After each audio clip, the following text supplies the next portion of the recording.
अस्सलाम वालेकुम नाज़रीन, आप देख रहे हैं पावर शो में हुलिया शिकरी। नाज़रीन, गुज़िश्ता रोज़ आवाम के लिए एक बड़ा रिलीफ जो पेट्रोलियम मसनूआत की कीमतों में कमी की गई है।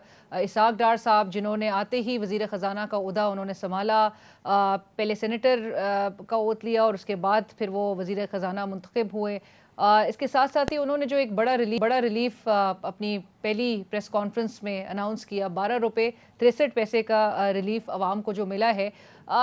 ये एक ऑब्वियसली एक बड़ा रिलीफ है, लेकिन क्या ये डिसीजन का वेट किया जा रहा था? क्योंकि मिफ्ता इस्माइल साहब ने बड़ा अपने सर पे मलबा उठाया, बड़े बुरे डिसीजंस, और बड़ी वो अपने प्रेस कॉन्फ्रेंसेस में वो एक एजिटेशन का उनका एक वो झलकता भी था, वो एक्सप्रेस भी करते थे। प्लस पार्टी के विद इन भी उन्होंने काफ़ी क्रिटिसिज्म का सामना भी किया अपनी party, which was very unfair as well.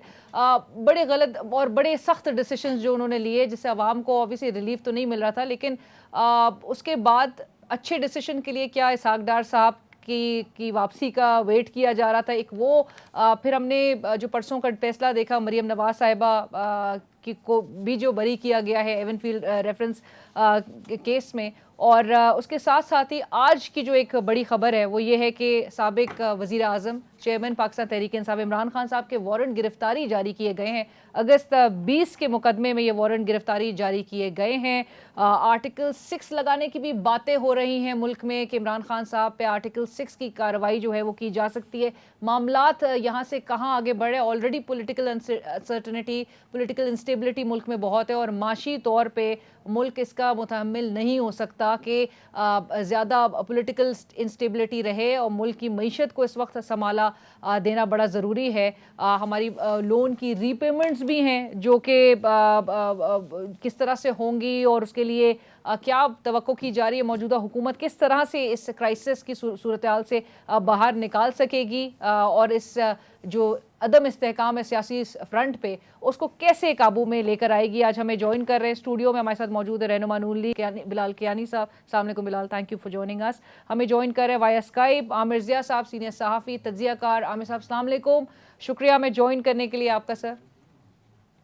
और अब से कुछ देर में हमें ज्वाइन करेंगे मुज़म्मिल असलम साहब, रहनुमा पाकिस्तान तहरीक इंसाफ के इकोनॉमिस्ट। बिलाल साहब, आपसे गुफ्तगू का आगाज़, मार्केट के जो सेंटिमेंट्स थे इसाक डार साहब की वापसी को लेकर, सीम्स लाइक कि वो जो करेंसी और जो इक्विटी मार्केट है उसने बिल्कुल एक गार्ड ऑफ ऑनर पेश किया है इसाक डार साहब की वापसी पे। 10 रुपये उनके आने के फौरी बाद इस खबर पे ही 10 रुपये डॉलर की कमी में, डॉलर की वैल्यू में कमी आई है। रुपए की कदर में ये मजबूती आना, ये क्या अचानक हुआ है, और ये क्या सिर्फ खबर के उस पे हुआ है? जी बिस्मिल्लाहिर्रहमानिर्रहीम। जी firstly thank you for having me on your show. देखिए, यकीनन इसाक डार साहब का एक तजर्बा है, एक ट्रैक रिकॉर्ड है। पिछली हुकूमत में भी PMLN के टेन्योर में इन्होंने अपने 4 साल का उनका जो टेन्योर था was characterised by GDP growth भी थी, एक IMF प्रोग्राम भी मुकम्मल किया, उसमें टैक्स रेवेन्यू ग्रोथ भी किया और फिजिकल डेफिसिट भी कंट्रोल किया। तो काफ़ी और एक डार साहब के एक सर्टन व्यूज़ हैं फॉरेन एक्सचेंज रेट के ऊपर। तो यकीनन मार्केट्स की एक्सपेक्टेशंस उस लिहाज से, जिस तरह के वो कमेंट्स अभी ओहदा संभालने से पहले भी वजारत ख़जाना का करते रहे, तो यकीनन that drives market expectations regarding the actions he will take. आज भी उन्होंने गवर्नर स्टेट बैंक के साथ उनकी मीटिंग भी हुई है, उसकी प्रेस रिलीज़ भी जारी हुई है। तो उसमें भी उन्होंने कहा है कि फ़ॉरेन एक्सचेंज के हवाले से को जो भी अगर हमारे यहाँ पे लोकली कोई मार्केट में उसको एक्सप्लॉइट कर रहे हैं या इस तरीके से मैनिपुलेट कर रहे हैं मार्केट को, जिसकी वजह से एंड यूज़र को या हमारे कंज्यूमर को, पाकिस्तानियों को महंगा रेट मिलना पड़ रहा है एक फंडामेंटल्स के अलावा, तो उस एक्सप्लॉइटेशन को के ख़िलाफ़ एडमिनिस्ट्रेटिव मेजर्स देंगे। तो यकीनन उसका एक फैक्ट है जी। बाकी आप देख लें, इंशाल्लाह वो आके अपना उन्होंने उहदा संभाल लिया और वो is immediately gone to work, और ECC की मीटिंग भी कल हुई है, तो इंशाल्लाह ही विल कैरी ऑन। लेकिन उन्होंने ये बात मेंशन की थी, और अपने पहला जो प्रेस टॉक था उनका मीडिया के साथ, उसमें उन्होंने कहा था कि वैल्यू जो थी रुपए की, उसको आर्टिफिशियली डिप्रिशिएट करके रखा। नहीं, वो उनका बिल्कुल, वो तो मैं जिस तरफ मैं आपको बता रहा हूँ, उनका एक बड़ा वाज़ेह व्यू है इस मुतल्लिक कि कुछ हमारे एक्टर्स या प्लेयर्स हैं करंट फॉरेन एक्सचेंज मार्केट्स में, करंट करेंसी मार्केट्स में इधर, जिनका जो दीगर हमारे स्टेक होल्डर्स उसमें होते हैं, उनका एक व्यू है कि उसमें लोग एक्सप्लॉइट और मैनिपुलेट करते हैं, जिसकी वजह से एक जो रेट होना चाहिए उससे ज़्यादा रेट हमारे जो पाकिस्तानी हैं उनको फेस करना पड़ता है। तो उस हवाले से वैसे भी मैं पिछले चंद हफ्ते चंद मीटिंग्स में रहा हूँ जहाँ पे इस तरफ वैसे भी इक़दामात, जब मिफ्ता इस्माइल साहब भी वज़ीर ख़जाना थे और वज़ीर आज़म शहबाज शरीफ साहब की हिदायत पे वैसे भी एडमिनिस्ट्रेटिव मेजर्स की तरफ काम शुरू कर दिया गया था इस चीज़ को देखने के लिए कि जहाँ पे भी ऐसी कोई एक्सप्लॉयटेशन हो रही है उसको किस तरीके से रोका जा सकता है। उसके 2-3 तरीक़ेकार हैं, 2-3 आइडेंटिफाई हुए थे प्रॉब्लम्स। ये पहले भी बदकिस्मती से होते रहे, अब भी होते रहें, तो यकीनन डार साहब का इसमें तजर्बा भी है और वो काम मज़ीद इंशाल्लाह तेज़ी पकड़ेगा जब बट चैलेंजेस बहुत ज़्यादा हैं। आमिर ज़िया साहब, सिर्फ इसहाक डार साहब की वापसी, मरीम नवाज साहिबा का जो है वो बरी हो जाना इवनफील्ड रेफरेंस केस में, आप कैसे देख रहे हैं इस पूरे इन चेन ऑफ इवेंट्स को? क्या आपको लगता है कि नून लीग को अब रिलीफ मिलने का सिलसिला शुरू हो चुका है और इससे पाकिस्तान तहरीक इंसाफ की मुश्किलात में इजाफा नजर आ सकता है? जी बिल्कुल, मतलब है हम सबको हैरान होना चाहिए। इसलिए हैरान होना चाहिए कि ये वाहिद पाकिस्तान ही, एक मुझे एको आ रहा है कि जरा बंद कर देंगे मेरे कान में काइंडली।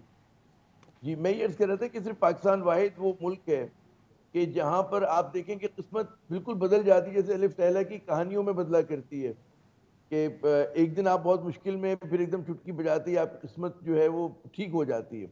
अब आप तसव्वुर करें कि कल तक जो थे इसहाक डार साहब स्क्वांडर थे, एक पूरी कैंपेन बरसा बरस चली है लीना साहिबा कि जनाब ये करप्शन टेंटेड पॉलिटिशियन है फला ढिमका। तो या तो उस वक्त बहुत बड़ी गलती हुई है या आज बहुत बड़ी गलती हुई है। दूसरी बात ये कि मैं अगर ब्रॉडर पिक्चर में इस बात को देखूं तो हमें ये भी पता चलता है कि पाकिस्तान में जो पॉलिटिकली कनेक्टेड लोग हैं उनमें से किसी को कभी सजा नहीं होती है, और अगर होती है तो वो निकल जाते हैं। आप नाजिम चौकियों का केस देख लें, कत्ल का केस है, वहां पर भी माफी हो जाती है। तो ये एक हमारा ब्रॉडर प्रॉब्लम है कि इस मुल्क में मतलब है कि आपको इंसाफ नहीं होता हुआ नजर आता है। इंसाफ जो भी होता है, इंसाफ जिन लोगों का होता है या तो गरीब तबके से ताल्लुक रखते हैं या मिडिल क्लास से ताल्लुक रखते हैं, जो वाकई rich and powerful of this country है, तो वो जो है हमेशा बच जाते हैं। तुम तसव्वुर कर लें कि हमारे यहाँ टॉप लेवल पे कभी कोई करप्शन हुई नहीं, कभी कोई जराइम का इर्तिकाब नहीं किया गया। तो एक तो ये मेरे जहन में सवाल आता है, और ये मेरे ख्याल में कॉज ऑफ कंसर्न सबके लिए होना चाहिए जो भी लोग रूल ऑफ लॉ इस मुल्क में देखना चाहते हैं। ये इसलिए मैं नहीं कह रहा कि कियानी साहब खुदा ना खासा ये समझें कि कोई हम मतलब है कि फुल्का उड़ा रहे हैं या तनकीद कर रहे हैं, लेकिन एक जेन्युइन सवाल है कि यही अदलिया जो थी इसहाक डार को स्कॉन्डर कहती थी, यही जो बात थी कि जी तस्लीन माफिया हम नहीं कहते थे, सुप्रीम कोर्ट ऑफ पाकिस्तान का लफ्ज था, हम नहीं कहते थे। मतलब है कि जनाब 2 बड़े केसेस थे रियासती इदारों ने बनाए थे इन पे, इसहाक डार पे एसिड बियॉन्ड मीन्स का और मनी लॉन्ड्रिंग का, तो बड़े बड़े केसेस थे। 45 रुपए की इनकी खुद तहरीर करके इन्होंने इकरारनामा पेश किया था मनी लॉन्ड्रिंग के ऊपर। तो ये सारी चीजें हुई, लेकिन हमें फिर नजर ये आता है कि एकदम किस्मत बदल गई। तो एक तो ये बात हुई। दूसरी बात ये कि अब क्या क्या तब्दीली लाएंगे इसहाक डार साहब। देखिए इसहाक डार साहब जो है बहुत ही कहते हैं इतमाद है उनके ऊपर, नवाज शरीफ साहब को, उनके पूरे खानदान को। लेकिन हमें ये समझना चाहिए कि इनका जो दौर था उसमें ये he is not a pro reform जो है फाइनेंस मिनिस्टर, ये रिफॉर्म नहीं करते। इनका जो भी अंदाजे मैनेजमेंट होता है, ये बिजनेसमैन को बहुत अच्छा टाइट कर देंगे, बैंकर्स को करेंगे, जैसे कि बैंकर्स ने मैनिपुलेट किया और आपने उसका असर भी देखा कि रुपया थोड़ा सा ऊपर आ गया हमारा। कुछ तरह के मैनेजमेंट भी लिया जा रहा है कि इसहाक डार साहब के डर से रुपए की कदर में जो है वो बेहतरी आ रही है। जी मैं वही अर्ज करूं कि इनमें ये है कि ये आर्म ट्विस्टिंग करेंगे, लोगों को सख्ती से पेश आएंगे, तो कुछ चीजें ये नियर टर्म में ठीक कर लेंगे। लेकिन पाकिस्तान की इकोनॉमी के जो मसले हैं वो स्ट्रक्चरल हैं, बड़े बड़े मसले हैं, और उसके लिए रिफॉर्म या इस्लाहात करना जरूरी है, जिसके लिए आपको पेनफुल मेजर्स लेने हैं। रिलीफ आप नहीं दे सकते इस वक्त, जो भी मीशत की थोड़ी बहुत भी शुद्ध रखता है उसको पता है हम नहीं दे सकते। हमारे यहाँ मतलब है कि अगर सीधी सी बात है ना इकोनॉमी की कि जी $35 बिलियन की हमारे 2 अकाउंट के ऊपर जो है इंपोर्ट होती है। एनर्जी की इंपोर्ट $26 बिलियन की होती है, कोल, क्रूड ऑयल और LNG, और 9 बिलियन के हम लोग खुर्दनोश के सामान मंगा लेते हैं, पाम ऑयल और चाय और फला ढिमका। तो ये तकरीबन बराबर हो जाते हैं हमारे तमाम एक्सपोर्ट्स के।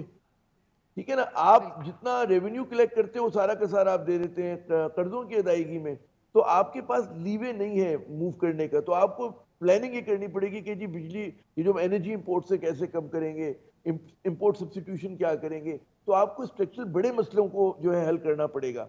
अब मैं नहीं समझता कि अगर कोई पार्टी इलेक्शन मूड में है तो क्या वो सारे कुछ कर सकेगी। माजी में इन पे जो तनकीद रही वो ये कि जी नंबर खर्च करते हैं, और इन पे ये तनकीद रही है कि जनाब इन्होंने खुदा आपका भला करे कि बहुत मसनूई तौर पे प्रॉप अप करके रखा डॉलर को और उसको रुपी को, और 22 अरब डॉलर जो थे उसको प्रॉप अप करने के चक्कर में बाजार में फेंक दिए। ये सारी चीजें जो है ये इतमाद नहीं देती हैं, और पाकिस्तान बहुत मुश्किल में इस वक्त, बहुत मुश्किल में। आमिर साहब, साथ साथ आज की प्रेस कॉन्फ्रेंस आपने सुनी होगी जहां पे मरियम नवाज साहब ये भी कह रही थी कि भाई 4 साल की जो तबाही है वो 5 माह में नहीं सही हो सकती। तो ये तो अगर 1.5 साल के भी अरसे का सोच के आए थे, तब तो ये 1.5 साल खत्म होने के बाद भी यही कहेंगे।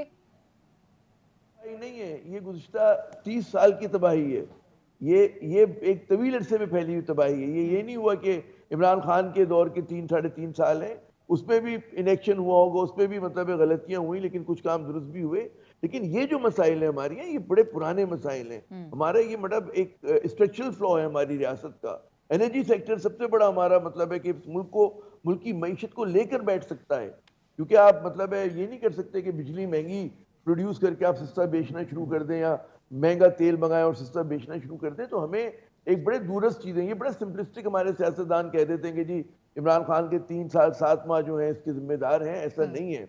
उसमें कोविड का भी मसला आया था, 10 चीजें और हुई थी। बिल्कुल। अभी जो हमारे यहाँ एकदम इकोनॉमी कोलैप्स की है वो पॉलिटिकल अनसर्टेनिटी की वजह से की है, जो अभी तक जारी हो सारी। इस मुल्क में महाजराई है। अगर आपको मईशत ठीक करनी है, पहले आपको स्टेबिलिटी चाहिए, सियासी इस्तेकाम। अलीना, जो कि आपने अपने इब्तिदाई कलमात में भी आपने कहा, बिल्कुल पॉलिटिकल महाजराई हो, वहां पे मईशत ठीक नहीं हो सकती। बिल्कुल सही कह रहे हैं। और आमिर साहब, आपने जो ये पॉइंट की तरफ हाईलाइट किया, मैं बिलाल साहब की तरफ ये लेके जाना चाहूंगी। बिलाल साहब, आमिर साहब भी जिस तरह कह रहे हैं, फंडामेंटल्स को सही किए बगैर आप कैसे एक्सपेक्ट कर सकते हैं कि मईशत जो है बेहतर होगी? डार साहब की वो अकाउंटिंग एक्सीलेंस उनके पास जरूर है, वो नंबर्स और वो एक रेपुटेशन रखते हैं कि जी he is very good with juggling numbers, but जो कोर्स है आपका इकोनॉमिक ग्रोथ का, उसको वो कैसे चेंज करेंगे, कंसिडरिंग जो आमिर साहब ने भी हाईलाइट किया कि IMF के स्ट्रक्चरल एडजस्टमेंट भी है और फ्लड्स की जो इस वक्त सिचुएशन है, ऐसी सूरत हाल में। बिल्कुल जी, देखिए ये बड़ा क्रिटिकल टॉपिक है, और यकीन करें ये एक ऐसा बात है, मुझे आमिर ज़ियाद साहब ने ये बात रेज़ की, ये एक जेन्युइन बात है। और इसके ऊपर अगर आप सिर्फ इस एक सवाल के ऊपर भी आप 2 शोज़ भी करें तो ना काफ़ी हैं। कम होंगे। और इसकी देखिए अभी जो इन हालात में हम हैं, आपको शॉर्ट टर्म मेजर्स भी देखने हैं, मीडियम टर्म भी देखने हैं, लॉन्ग टर्म भी देखने हैं।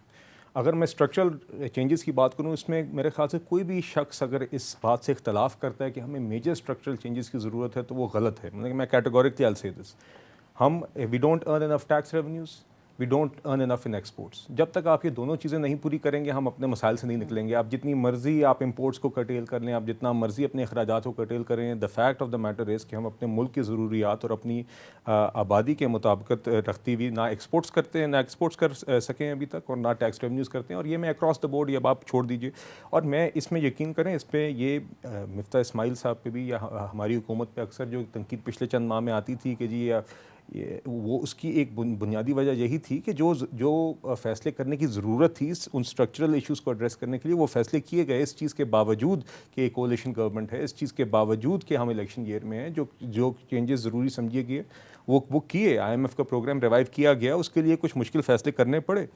और जो बात आमिर ज़ियाद साहब ने की, इन्होंने इम्पोर्ट सब्स्टिट्यूशन की बात की, हमारे एनर्जी बिल की बात की, वो बिल्कुल सही कह रहे हैं। इसकी वजह से ही अभी आप देख रही हैं कि हमारी हुकूमत ने अभी एक 10,000 मेगावाट्स के सोलर पार्क्स का एक या सोलर इनिशिएटिव अनाउंस किया है, जिसका बुनियादी मकसद ही इंपोर्ट सब्स्टिट्यूशन है। जो हमारे महंगे थर्मल प्लांट्स हैं, उन्हीं की ही साइट्स के ऊपर सोलर पार्क्स लाएंगे, ताकि दिन में जो महंगा फ्यूल पे प्लांट चलते हैं उसके बजाय सोलर प्लांट्स चलें।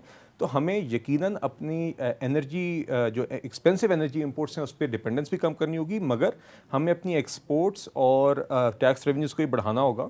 और जहाँ पे आपने देखिए, ख्वाब चाहे वो मिफ्ता इस्माइल साहब हों, चाहे वो इसहाक डार साहब हों, मगर मैं आपको generally as a party Shahbaz Sharif साहब की सतह पे और इवन नवाज शरीफ साहब की सतह पे, they have a track record of जैसे कहते हैं ना, गवर्नमेंट को should not be in the business of doing business. एक तो ये है जी, हमने बहुत सारी चीज़ें ऐसी हैं जहाँ पे वी हैव टू, गवर्नमेंट का काम है तयन करना और एक डायरेक्शन देना और पॉलिसी बनाना, और हमें मार्केट्स को ये इस तरीके से फैसिलिटेट करना होगा कि वो ड्राइव करें। दूसरा, ये स्ट्रक्चरल चेंजेस के अंदर हमारी पूरी जमात बिलीव करती है, मगर साथ ही साथ जो हमारे मौजूदा हालात हैं, जो डिफ़ॉल्ट को अवॉइड करना है, जो फ्लड्स के हवाले से आपने बात की, इन सब प्रायोरिटीज़ को बैलेंस करके हमें सारे इकदाम देखने होंगे और वो काम हो रहा है। इसहाक डार साहब तो बड़े कोई ऑप्टिमिस्टिक इस वक्त इन हालात के डिस्पाइट बड़े ऑप्टिमिस्टिक साउंड करें। मुजम्मिल साहब को वेलकम करते हैं शो पे। मुजम्मिल साहब, ये 12 रुपये 63 पैसे का जो रिलीफ पेट्रोलियम मसनूआत की कीमतें कम करके आवाम को दिया गया है, और डार साहब की पहली प्रेस कॉन्फ्रेंस में ये एक बड़ी अनाउंसमेंट की गई है, बज़ाहिर ऐसा इंप्रेशन क्रिएट हुआ कि शायद रोक के रखा था इस बड़ी खबर को डार साहब के रिटर्न के लिए ही। आपकी जमात इसको कैसे देखती है? और आज PBS के, पाकिस्तान ब्यूरो ऑफ स्टैटिस्टिक्स के भी फिगर्स जो सामने आए हैं, उसमें इन्फ्लेशन में भी एक स्लाइड कमी नजर आई है, लेकिन आलमी मार्केट में भी खाम तेल का भी मैं जिक्र जरूर करती चलूं कि ब्रेंट ऑयल जो है वो मुसलसल पिछले 2 माह से सस्ता हो रहा है। 13% इन अगस्त ब्रेंट ऑयल सस्ता हुआ, $95.64 पे ट्रेड कर रहा था, और 11% की एक फर्दर कमी सितंबर में नजर आई है, जिसके पास $85 पर बैरल पे जो है वो ट्रेड कर रहा था। सो इसके बाद क्या इतना 12 रुपए का रिलीफ बनता था, या इससे ज्यादा आपके ख्याल में बनता था?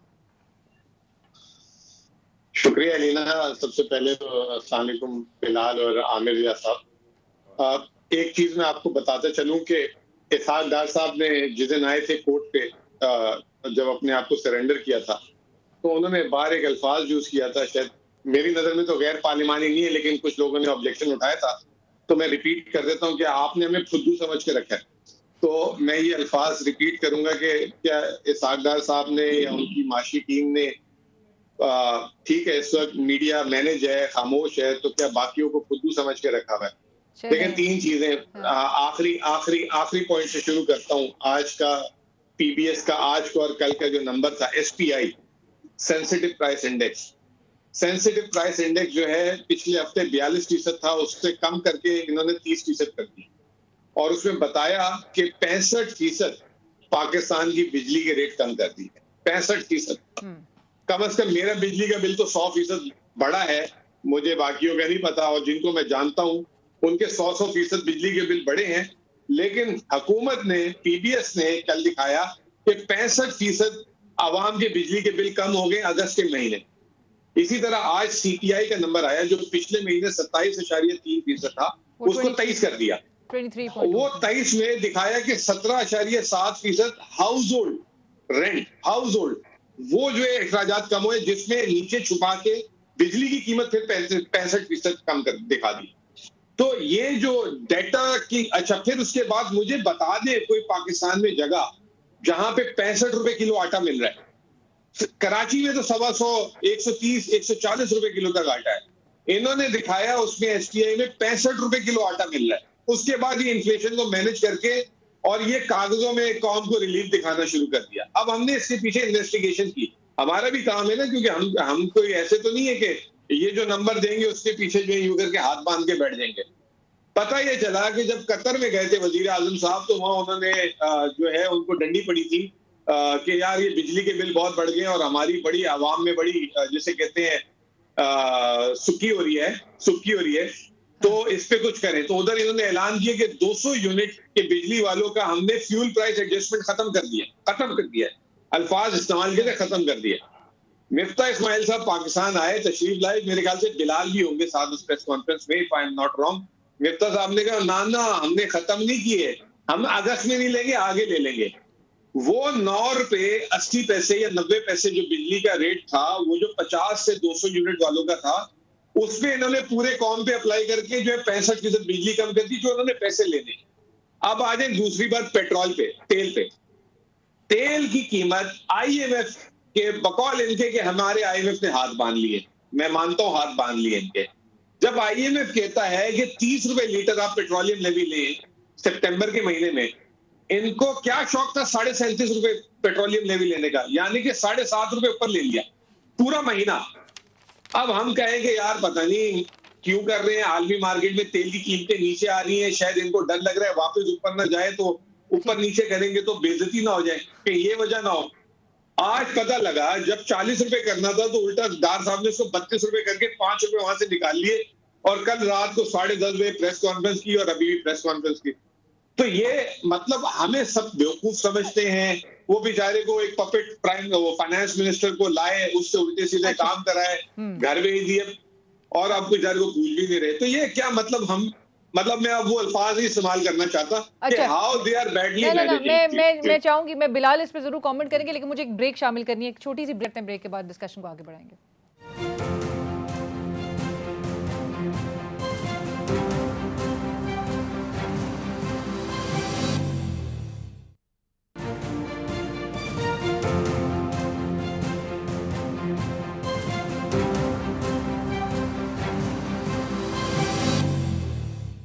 जी वेलकम बैक आफ्टर ब्रेक। जी बिलाल साहब।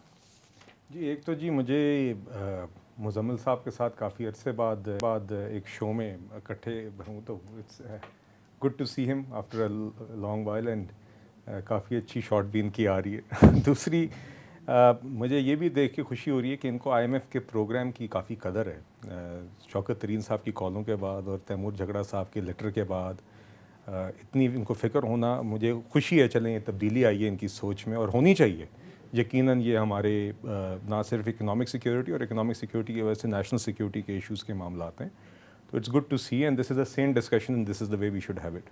और जो उन्होंने सवाल उठाया ना जी लेवी के बारे में, ये सवाल अच्छा हुआ इन्होंने उठाया। इस पर मैं ज़रा क्लैरिफाई करना चाहूँगा कि IMF के प्रोग्राम के अंदर यकीनन हमारी एक कमिटमेंट है लेवी के मुतल्लिक और उसका एक पाथ फॉरवर्ड बना हुआ है। और ये याद रखें नवंबर 2021 में एक पाथ फॉरवर्ड इन्होंने भी एग्री किया था जिससे वो डिपार्ट किए थे, तो हमारा IMF का प्रोग्राम उस टाइम पे बंद हुआ था एंड दैट इज़ व्हेन ये डिफ़ॉल्ट वाला रिस्क जो है suddenly escalated very quickly. But हमने उसको रिवाइव करके वापस एक पाथ फॉरवर्ड बनाया और जो उन्होंने 30 और 37.5 रुपये वाला मुवाजना किया, वो सही कह रहे हैं कि वो बड़ा था, मगर उसके अंदर उस टाइम पे IMF को कॉन्फिडेंस में लेके हमने ये किया था कि डीजल और पेट्रोल में दोनों पे लेवी की एक एग्रीमेंट हुई थी। तो हमने कहा था आप यहाँ पे हमें कम करने दें, यहाँ पे डालने दें। हमने वो रीबैलेंस किया था, ठीक है जी, जस्ट टू मेक श्योर, क्योंकि एक ओगरा की तरफ से जब रिकमेंडेड प्राइस आती है तो एक की प्राइस थोड़ी ज़्यादा उसमें डिफरेंस आ रहा था, थोड़ा कम आ रहा था। तो जस्ट टू सी के आवाम के लिए सबसे बेहतर क्या है ताकि वो प्राइस चेंज स्मूथ हो दोनों पेट्रोल और डीजल के लिए, तो हमने वो रीबैलेंसिंग की थी। अब जो इनने बात की है, और इस दफ़ा मैं आपको बताना चाहूँगा कि कल जो इसहाक डार साहब ने प्राइस अनाउंस किया तो उसमें अक्रॉस द बोर्ड अगर आप दोनों पेट्रोल और डीजल को देखें तो लेवी में बिल्कुल किसी किस्म का इजाफा नहीं किया गया।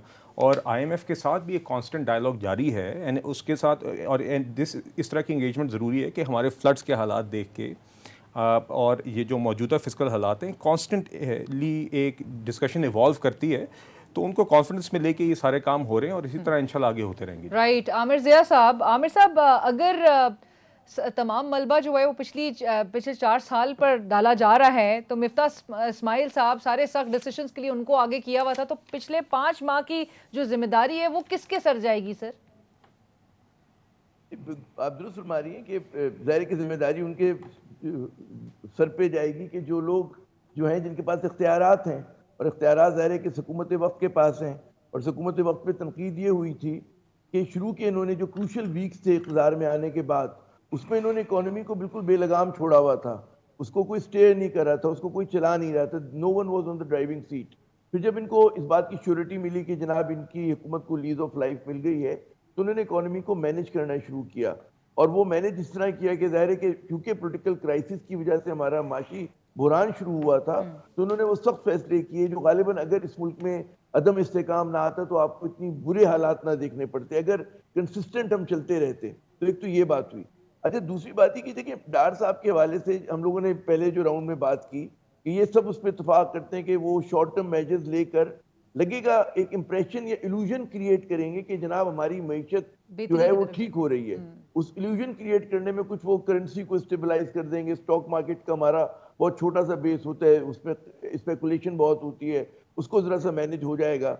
लेकिन जैसे मैंने अर्ज की कि जो कॉस्मेटिक चेंजेस हैं ये हमारे दुखों का मदावा नहीं कर सकते, हमारे दुख दर्द को दूर नहीं कर सकते। उसके लिए जिस किस्म के इक़दाम की जरूरत है वो ये हुकूमत जो कि साल भर के लिए हो या 9 महीने के लिए हो, जिसको ना पता हो कि हम 3 महीने हैं या 6 महीने, क्योंकि बड़ी गैर यकीनी सूरत हाल है, वो उस तरह के मेजर्स नहीं ले सकती। उसके लिए आपको ऐसी हुकूमत चाहिए कि जिसका कम से कम होराइजन 5 साल का हो। हमारे जो इस सिस्टम का बड़ा मसला है कि कोई नई हुकूमत आती है, वो 2-3 साल टफ मेजर्स लेती है, जब उसको मजीद कंसिस्टेंट आगे जाना होता है तो इलेक्शन आ रहा होता है वो रिलीफ देना शुरू कर देती है। तो जो भी आपने इकदाम सही लिए होते हैं मईशत को स्ट्रक्चरल ठीक करने के, वो आपको रिवर्स करने पड़ते हैं और हम बार बार उसी साइकिल में जाए जा रहे हैं। हमें मतलब है पेटी कसनी है, हमें सख्त फैसले करने हैं और हमें ये फैसले करने, क्योंकि हमारे यहाँ मीडिया पे एक अजीब व गरीब लफ्ज चला है कि जी हुकूमत रिलीफ कब देगी। हुकूमत रिलीफ नहीं दे सकती, जिसको मईशत का पता हो ये सवाल ही गलत है।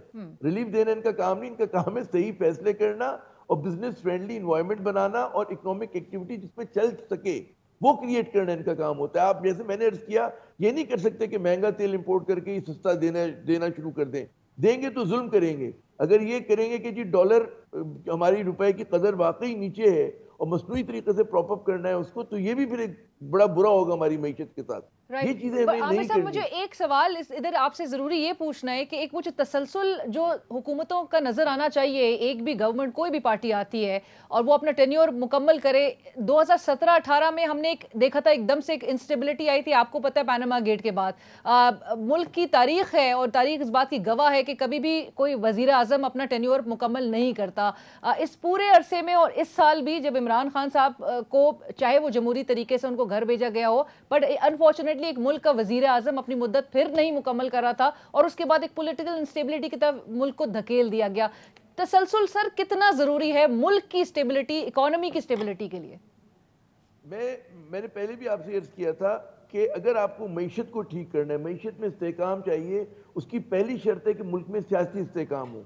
मुल्क के माशी फंडामेंटल्स बाद में ठीक होते हैं, पहले उसके हवाले से परसेप्शन या सेंटिमेंट ठीक होता है। तो हमारे यहाँ इस वक्त सेंटिमेंट खराब है, क्योंकि हमारा लोकल बिजनेसमैन जब पैसा लगाने को तैयार नहीं है, शक शुबे का शिकार है, तो बैरूनी सरमायाकारी तो कहाँ से आएगी आपके पास? बिल्कुल। फिर जो, और मैंने जैसे एनर्जी सेक्टर की पहले बात की, लेकिन आपके लॉस मेकिंग इदारे हैं, वो उन इदारों का अगर आप मतलब ब्लीडिंग रोक दें तो आपका मतलब है कि बहुत कुछ ठीक हो सकता है। हमारी यहाँ अलमिया ये है कि आप बात करते हैं ना, जैसे शहबाज शरीफ बात करते हैं जी इकोनॉमिक एक चार्टर होना चाहिए।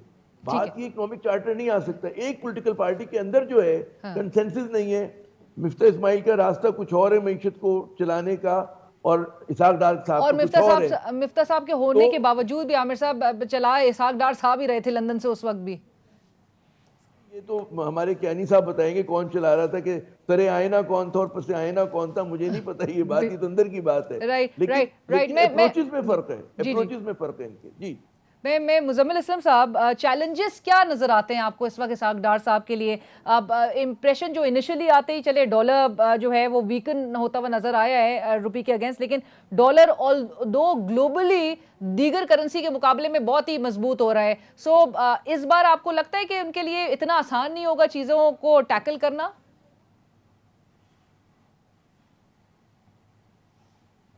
सबसे पहले तो मैं आपको एक बात बता दूं कि आपको एक खबर दे देता हूं कि ये जो 5 महीने में जो हमारी मौजूदा हुकूमत है, इनको आपके सामने है कि पैसे बाहर से लाने में बहुत प्रॉब्लम है। 2 जगह से पैसे मिले खातिर ख्वाह, बाकी छोटे मोटे मिले होंगे।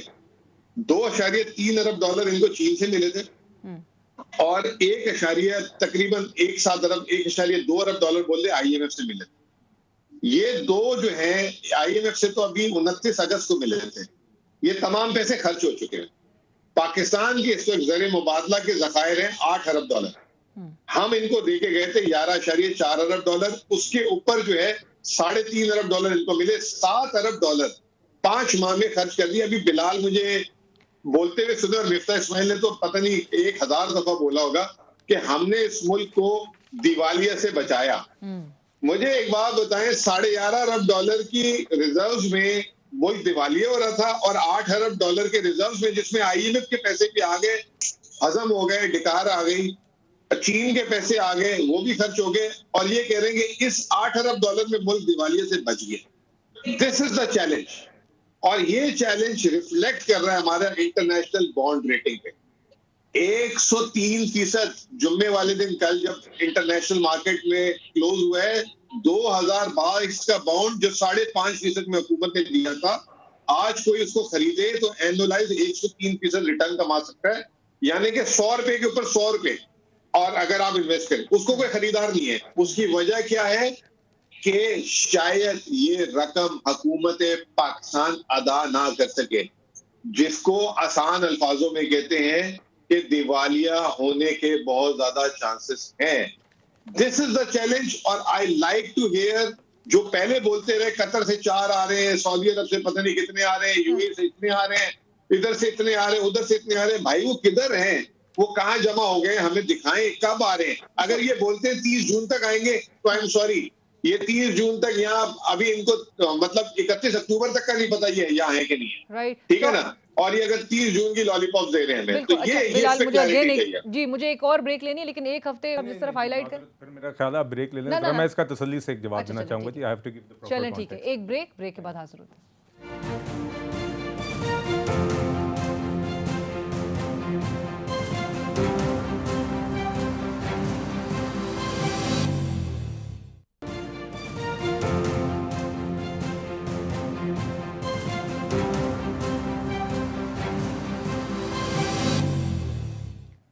नाज़रीन welcome back after the break. Break के बाद डिस्कशन को आगे बढ़ाते हुए बिलाल साहब, एक हफ्ते के अंदर 34 करोड़ 10 लाख डॉलर की अदायगी बैरूनी कर्जे की मद में जो हमें अदायगी करनी होती है उसमें जो इम्पैक्ट आ रहा है ऑन रिजर्व्स एंड सूरत हाल, मतलब डोमेस्टिक आपका बिजनेस भी एंड फॉरेन इन्वेस्टर सेंटिमेंट है, both are at the lowest. नहीं जी, फॉरेन एक्सचेंज रिजर्व्स और डिफॉल्ट के बारे में जो मुज़म्मिल साहब ने बात की ना, ज़रा मुझे allow me to address that जी।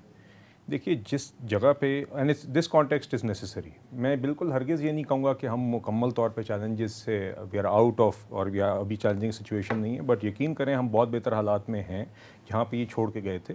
क्योंकि जिस टाइम पे ये हमें जिन हालात के साथ ये हमें छोड़ के गए थे, उस टाइम पे मेरे ख्याल से गालिबन स्टेट बैंक के रिजर्व्स कोई 10 अरब के आगे पीछे थे, और उस टाइम हालात ये थे कि आपके हर महीने का 1-1.5 अरब का करंट अकाउंट डेफिसिट था, तो उसको अगर आप 4 महीने में लगा लें तो 6 अरब वो बन जाते हैं, और 3-4 अरब की आपकी एक्सटर्नल रिपेमेंट्स अगले चंद माह में एक्सपेक्टेड थी। तो जिन हालात में ये छोड़ के गए थे with no expected inflows, IMF के प्रोग्राम के स्टॉल होने के बाद इस टाइम तक you would have probably been close to the zero mark. तो ये जो 8 अरब कह रहे हैं ना, ये 8 अरब भी इनके उस ट्रेजेक्टरी पे रहते जिस पे ये थे, तो उस टाइम पे ये भी आपके पास 8 भी ना होते।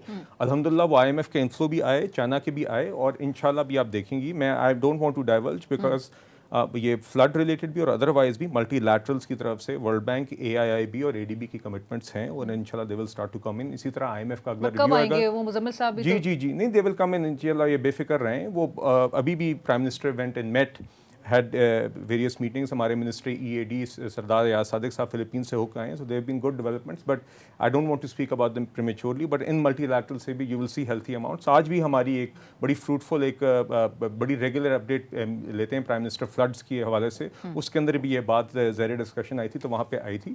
तो इंशाल्लाह आप बेफिक्र हैं, मगर देखिए ये मैं अगेन ये हाईलाइट करना चाहूँगा कि और ये करंट अकाउंट डेफिसिट के अंदर भी आपने देखा कि हमने उसके अंदर कर्टेलमेंट देखी, इंपोर्ट्स के हवाले से बड़े मुश्किल हमें फैसले लेने पड़े। मगर मुजम्मिल साहब ये जो बातें करें ना, फिर साथ ज़रूर बात जोड़ा करें कि ये हालात आप बना के गए, अपने हाथों से बना के गए। अगर उन्होंने उस टाइम पे ये ना काम किया होता तो हम इन हालात को फेस ही ना करना होता। मगर इसके बावजूद अल्हम्दुलिल्लाह बहुत डिफॉल्ट भी अवर्ट हुआ, हमारे इन्फ्लोस के चैनल्स भी खुले, और आगे इंशाल्लाह बेहतरी आएगी। अच्छा, राइट, लास्ट कमेंट होगा मुजम्मिल हसन साहब आपका, और फिर मैं आमिर ज़िया साहब से एक सवाल साइफर के मुतालिक जरूर करूंगी। मुजम्मिल साहब जो ये कह रहे हैं कि आप लोग PTI जिस ट्रैजेक्टरी पे छोड़ के गई थी, तब तक तो ये 8 बिलियन भी ना रहते डॉलर्स रिजर्व्स। देखें, पहली बात तो ये कि ना मेरी बात पे यकीन करें, ना बिलाल की बात पे यकीन करें, न्यूट्रल एवेन्यू से बात कर लेते हैं। क्रेडिट रेटिंग एजेंसी जैसे ही आए मंथली आउटलुक कर दिया, वो क्यों किया? फिर उसके बाद ये जो बॉन्ड की बात मैंने की, बिलाल को कहें जरा से, अगर इनको याद है, अगर नहीं तो रिसर्च करके बताएं, जिस दिन हमारी आखिरी दिन गवर्नमेंट की थी तो 15% था, और उससे जब नो कॉन्फिडेंस से पहले 9% पे हमने बॉन्ड रेज किया था। फरवरी में 1 अरब डॉलर लेकर आए थे। ये चीन के 2.3 अरब डॉलर हम नेगोशिएट कर गए थे, वो 1 महीने बाद आने थे, इनकी वजह से 3 महीने बाद आए। और ये बात ये कर रहे हैं कि ये 8 अरब डॉलर भी नहीं होते, तो ये किसी एक इंटरनेशनल जैसे IMF, वर्ल्ड बैंक, ADB किसी की रिपोर्ट दिखा दे, और अब इनको प्रोग्राम मिलने के बाद IMF की रिपोर्ट पढ़े, पहला पेज ही पढ़ लें, अंदर तो जाए ना। इनकी तारीफों के पुल बांधे में उन्होंने कि ये कमजोर तरीन हुकूमत है, इनकी डिसीजन मेकिंग पावर नहीं है, इनके अंदर कैपेसिटी टू इम्प्लीमेंट रिफॉर्म नहीं है, ये कुछ नहीं कर सकते। तो ये IMF ने इनको अभी माशाल्लाह तमगा दिया, हमने नहीं दिया। ठीक है, लेकिन बहरहाल ये कहते हैं कि जी डिफ़ॉल्ट से मुल्क को बचा लिया गया है, और अब डार साहब जो है वो एक पॉजिटिविटी और एक बेहतरी की तरफ लेके जाएंगे। आमिर ज़िया साहब, सिर्फ इमरान खान साहब के वारंट गिरफ्तारी जारी हुए हैं, और साइफर के हवाले से जो आज प्रेस कॉन्फ्रेंस हो रही थी नून लीग की, बज़ाहिर ऐसा लगता है कि तमाम तर जो फोकस है इस वक्त नून लीग का और हुकूमत का, इस कोलिशन हुकूमत का, वो इस वक्त साइफर कंट्रोवर्सी पे है। क्या इनको आपको बेनिफिट होता हुआ नजर आ रहा है कि जी ये इसका कोई फ़ायदा इनको हासिल होगा? और साइफर जिसके हवाले से कहा जाता था कभी कि नहीं है, एग्जिस्ट ही नहीं करता, फिर कहा जाता है कि जी PM ऑफिस से वो गायब हो चुका है, ये मामला आपको क्या नजर आ रहा है सर? अलीना, बदकिस्मती है हमारे मुल्क की कि हमारे जो असल इश्यूज हैं वो कुछ और हैं, और हमारी जो सियासी क़यादत है, हुकूमत जो है, वो किन चीज़ों पर जो है उसकी तवज्जो है। आप ये समझें कि अगर इस वक्त सबसे बड़ा बुरान हमारे सामने मईशत का है, और मईशत के बुरान को ठीक करने के लिए जो हमारी सियासत में अदम इस्तेकाम, कशीदगी, तनाव, महाजराई है, उसको ख़त्म करने की और कम करने की ज़रूरत है। उसमें पहलकारी करने की जिम्मेदारी ज़ाहिर है कि उन लोगों की आती है कि जो लोग बाइख्तियार हैं, उसमें इदारों की जिम्मेदारी आती है और हुकूमत वक्त की जिम्मेदारी आती है। अगर वो समझते हैं कि इस मुल्क का बुनियादी तदाद, वो हम जब नौजवान थे और हम मौजूदों की तहरीरें पढ़ा करते थे तो कहा करते थे principal contradiction of a society, कि बुनियादी तदाद अगर इस मुल्क का इमरान खान है तो भाई गिरफ्तार कर लें आप, लेकिन मैं नहीं समझता कि इमरान खान या कोई फर्द जो है वो इस मुल्क का तदाद है। इस मुल्क के तदाद और हैं, उसको हल करने की कोशिश करें। अगर इमरान खान को गिरफ्तार करके समझते हैं कि जनाब इनकी हुकूमत मुस्तहकम होगी, बिल्कुल नहीं होगी। पाकिस्तान में मजीद महाजाराई बढ़ेगी, मजीद जो है आप देखिएगा अदम इस्तेकाम फैलेगा। कियानी साहब से भी मैं दरख्वास्त करूंगा कि ये जो है कुछ चीजें हमें पाकिस्तानी बनकर सोचना चाहिए, बजाय इसके कि हम एक दूसरे के गिरेबान फाड़े और सर फाड़ने के चक्कर में रहें हर वक्त। हमें चाहिए कि जी इंसाफ के साथ, और कानून, अगर कोई चीज है तो कानून का रास्ता अपनाया जाएगा। लेकिन जैसे मैंने शुरू में ही कहा, अजीब बात है इस मुल्क में कि कल तक जो गुनाहगार था वो एकदम अब जो है वो फरिश्ता बन गया, जो फरिश्ता तो वो गुनाहगार बन रहा है। तो इस मुल्क में ये तमाशा होता है। राइट, बट आमिर साहब आगे आप मुल्क में केओटिक और सिचुएशन होते बुहरान की तरफ जाता हुआ मजीद देख रहे हैं मुल्क को? मुझे इसी चीज का खदशा है। और ये खदशा जो है सिर्फ एक मुझे जैसे सहाफी का नहीं है। अगर आप जो हमारे यहाँ साहिब इख्तियार लोग जो बैठे हैं इदारों के, आप उनसे बात करें। ये मुल्क इस वक्त गन पाउडर उस पर बैठा हुआ, ढेर पे बारूद के बैठे हुए हैं, और इसमें हर तरह के तदाद हैं। इसमें सेक्टेरियन, एथनिक, क्लास, करेक्ट, हर तरह का मसला है। बैरून मुल्क की साजिशें हैं। अगर खुदा ना खास्ता यहाँ पर चीजें इम्प्लोड करना शुरू हुई, मैं एक्सप्लोड की बात नहीं कर रहा, इम्प्लोड हुई, तो फिर नहीं संभलेंगी ये। बिल्कुल। और इंटरनल एक्सटर्नल चैलेंजेस से कैसे निपट, गवर्नमेंट को इंस्टेबिलिटी सूट नहीं करती, ऑपोजिशन को ऑब्वियसली सूट करती है। हुकूमत इस वक्त कैसे इस पूरे मामले को टैकल करती है, आने वाले दिनों में ही नजर आएगा। Thank you so much Bilal साहब फॉर ज्वाइनिंग अस। मुजम्मिल साहब आपका भी बहुत शुक्रिया। आमिर ज़िया साहब thank you so much for your time. Program की टीम अरीना शिकरी को इजाजत दीजिए। अल्लाह हाफिज़।